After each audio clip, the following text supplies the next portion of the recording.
Hi, I'm Nick Palmisano. And I'm Thomas Hunt. And this is the Bad News Network.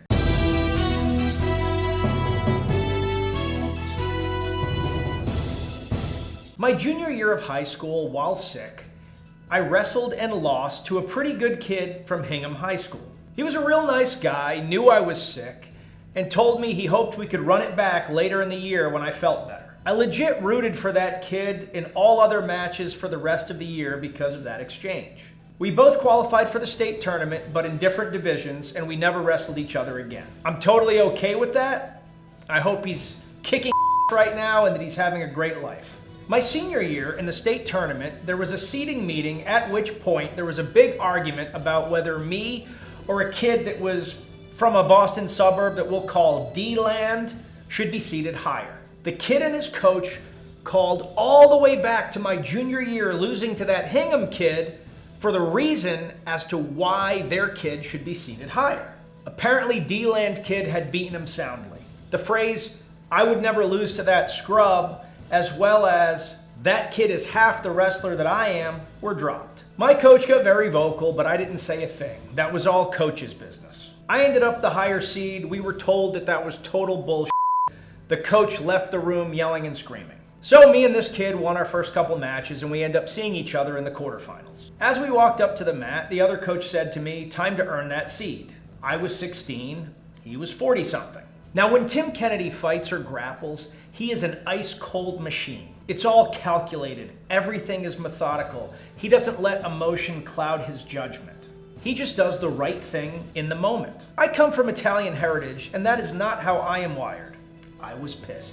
While I was very aggressive in dual meets, in tournaments I was a very conservative guy. I was perfectly happy to win a match 3-0 or 3-1, get a takedown, ride it out, get my 1-point escape, and then kind of ride out the rest of the match if that's what I needed to do. When I won, I was stoic, shake hands and leave. Same thing if I lost. Not in this match. I figured out really quickly that he couldn't defend my duck under. I hit him with a duck under and got my 2. Normally at this point, I'm holding on, trying to end this period 2-0, maybe look for a turn if it's there. Not today. I lit him up, and then proceed to duck him 8 times over the course of the match, winning, I believe, 16-7. It was an absolutely demoralizing win, and I even heard the other coach during the match say to his assistant coach, "This is killing us." When I met him in the middle, I had a big, ridiculous smile on my face on purpose and said, "Nice try." Then I looked over to the other team's coach and winked. He was pissed and had the gall to say that I was a punk kid, despite the fact that he had done a bunch of really stupid for an adult. I didn't care because both of them. But you know what? I was wrong. I let their bad behavior influence my own behavior and take me out of my zone. Why am I telling you this dumb high school story that has absolutely no application to you? Because you may not have noticed or not, but the election is happening next week, and this is the last BNN before it. A lot of people are spending a lot of time dunking on each other right now. A lot of people are talking on social media to their friends, to their families, and to perfect strangers. This is as emotional of an election as I have seen. And while dunking on someone in public might feel good now, in the future they might embarrass you in a state tournament and then wink at your coach. Then you'll feel like crap, probably really hate them, and even though you really only have yourself to blame for the response to your bad behavior, you'll probably somehow frame them as the asshole, and this will continue to happen in perpetuity. You're all gonna do what you're all gonna do, but someone's gonna win this election, and roughly 50% of you are gonna be pissed about it. Biden is ahead in the polls right now, but he's only up like 2% over Clinton, and now we've got like 10% of Trump voters saying they said they were voting for Biden in polls because they didn't want to get shamed, so really no one knows what the hell's going on.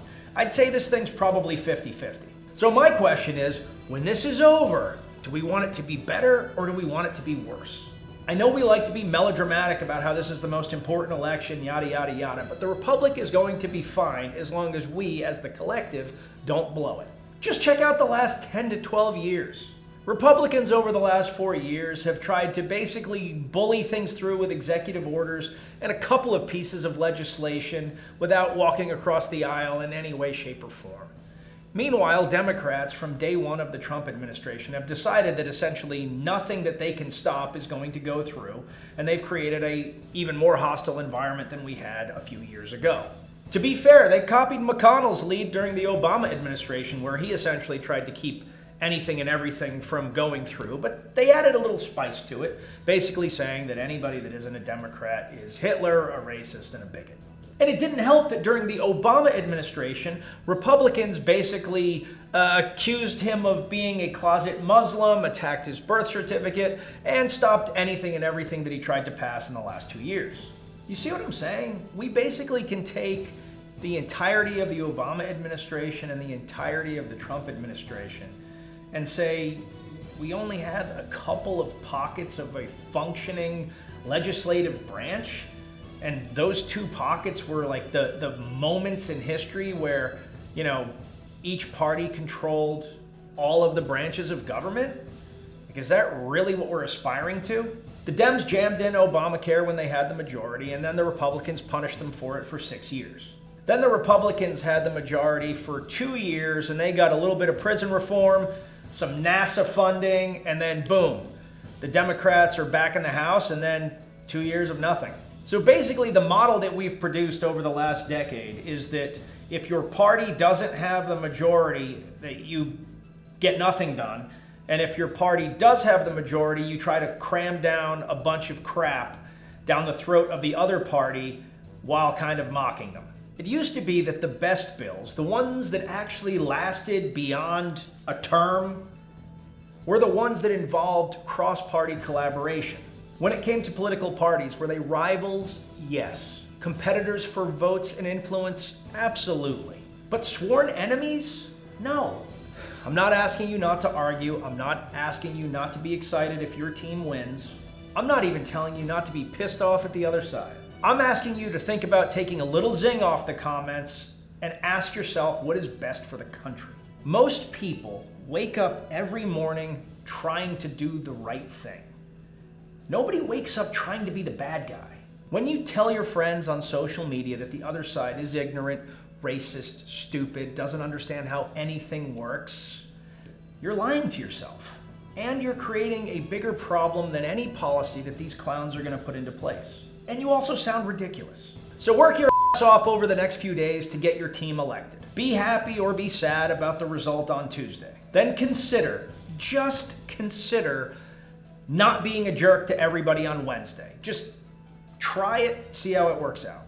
But most of all, no matter what happens, please don't riot in my neighborhood or try to burn my house down.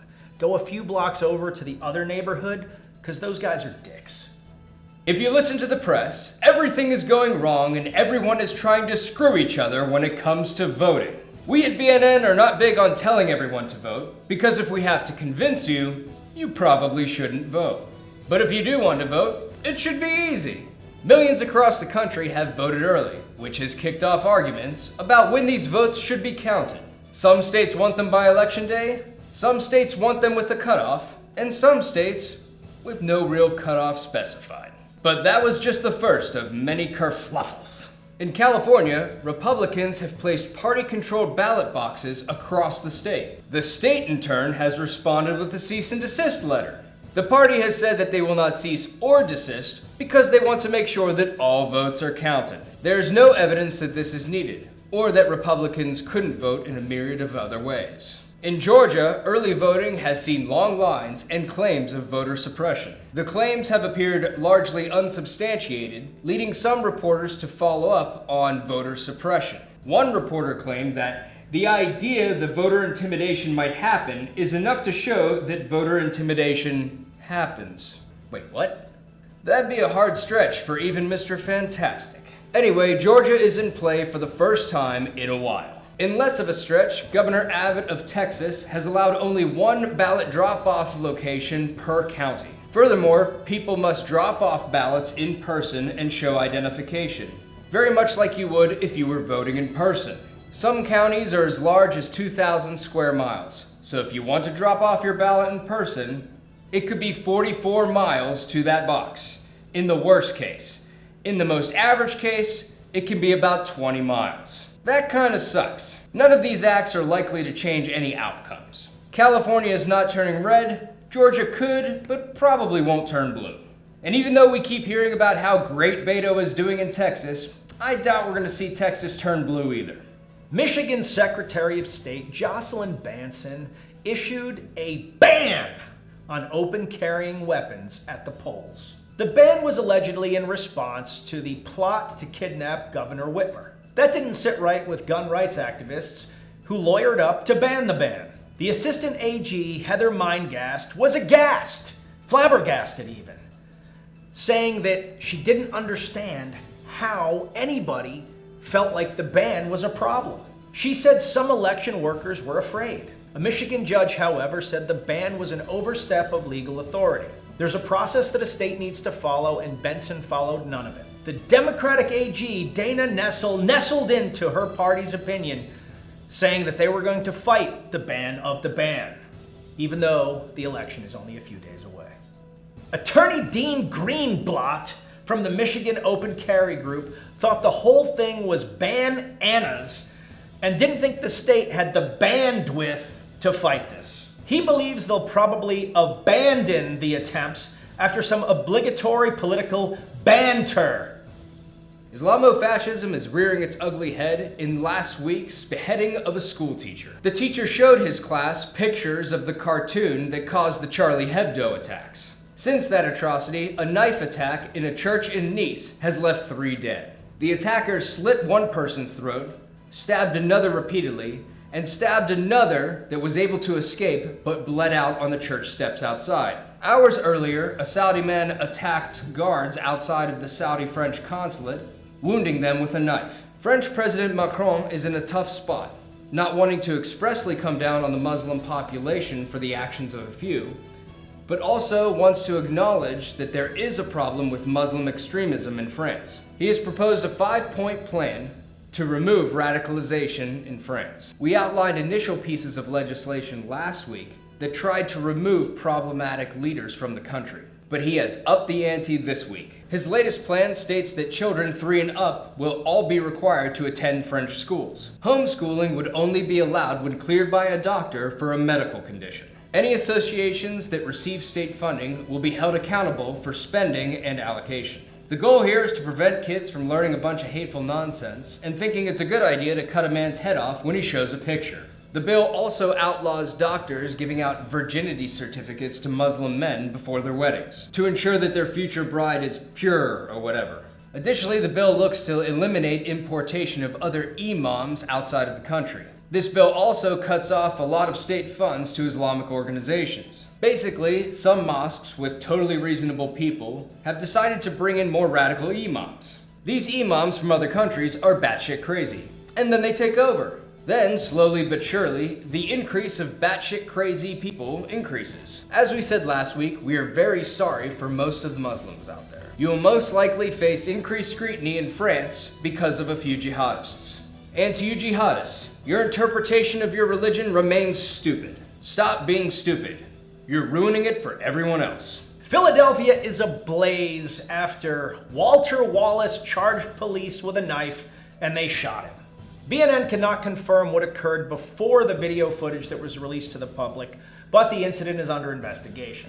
The shooting has sparked protests and looting in Philadelphia. That in turn has triggered the National Guard to come out to provide law and order. The first National Guard troops should be arriving today to police the streets in tandem with the local police departments. After 2 nights of vandalism and protests and looting, the police decided to take a look at a van that seemed peculiar to them.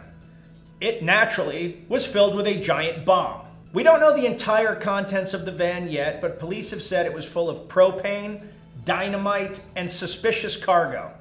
I don't know exactly what cargo would be more suspicious than a van full of propane and dynamite, but I am curious. Anyway, the city remains on heightened alert. But also ask yourselves if maybe things are going a little too far. Every police action is not a bad one. George Floyd was clear as day. The police overstepped their bounds and a man lost his life. Then we had the guy that was running from the cops after fighting them and shooting a taser at one of them. He got shot in the back. that's a little grayer. There are a lot of options that could have been taken there. We can have lots of discussions about that. But this guy was running at police with a knife. No matter what was wrong with him, and it sounds like there was a lot, you can't do that. If somebody ran at you with a knife and you had a gun, you'd probably shoot them. Now, there have been a lot of people that said, hey, his wife was screaming that he has mental issues, he's a manic depressive, and not to shoot. But the police don't know her, they don't know him, they don't know the intentions of these people. They don't know if this guy's on drugs. They don't know any of these things. When there's a guy running at you with a knife, are you going to trust his wife or his intentions and just say, I'm not going to shoot him because he's crazy? Crazy knife wielder and not crazy knife wielder kill with equal vigor. These cops were backing up. They were trying to talk him down. They asked him to put the knife down. They told him to put the knife down, and he closed the distance. I've taken some knife fighting classes, and basically what you learn in those classes is that knives are really dangerous.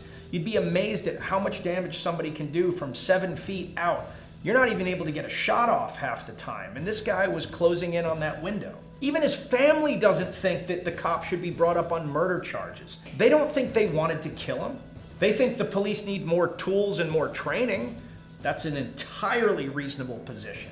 But even the people that are actually affected by this, that are personally affected by this, don't think the police committed murder. Anyway, no one cares that this guy was running at the cops with knives. The cops are de facto bad guys now. That's just the way it is in 2020. Philly has spent 4 nights getting ransacked. My personal favorite looter thus far is the guy that was wheeling out the really nice washer.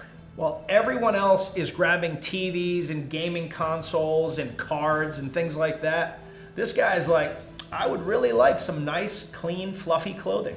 Anyway, while everyone is acting crazy, I'd like you to just take a moment and focus on what's really important in Philadelphia. I hope Geno's and Pat's are okay. Reported on a few weeks ago, the conflict between Azerbaijan and Armenia has gotten worse.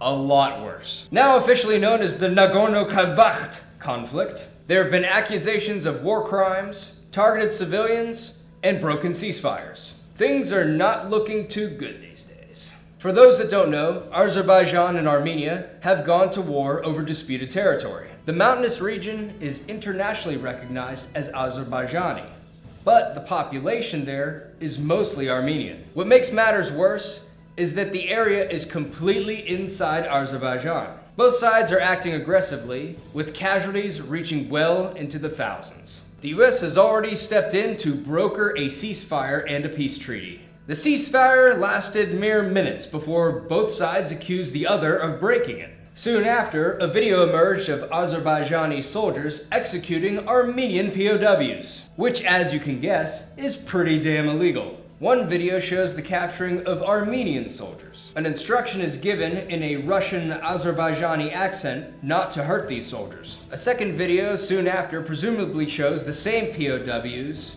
against a wall with flags over their heads. That same Russian accent voice is also stating to aim just above their heads. Folks, we are telling you about this because this is an active war, and it's getting a lot worse. It's easy to get caught up in election news, what the Democrats are saying about the Republicans and what the Republicans are saying about the Democrats right now. But it's really important here at BNN that we bring a worldview to other situations. This was clearly a rough week for America, and a rough week for the world. And I bet many of you had rough weeks yourselves.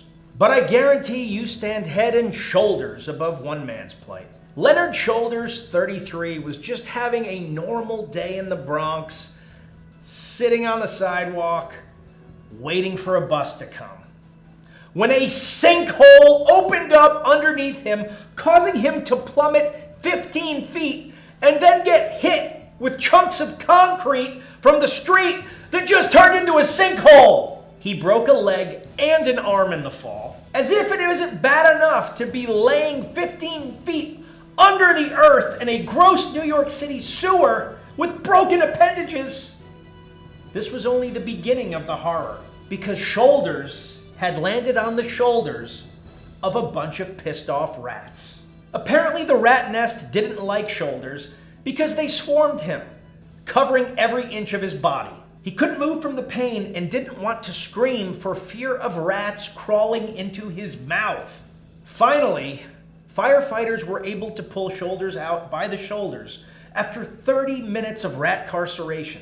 Shoulders was happy to be alive, but said he didn't give a rat's ass about 2020, as the year had sunk to new lows for him. And now we do a dramatization of Shoulders' plight. I don't know why, but I think today's gonna be a great day.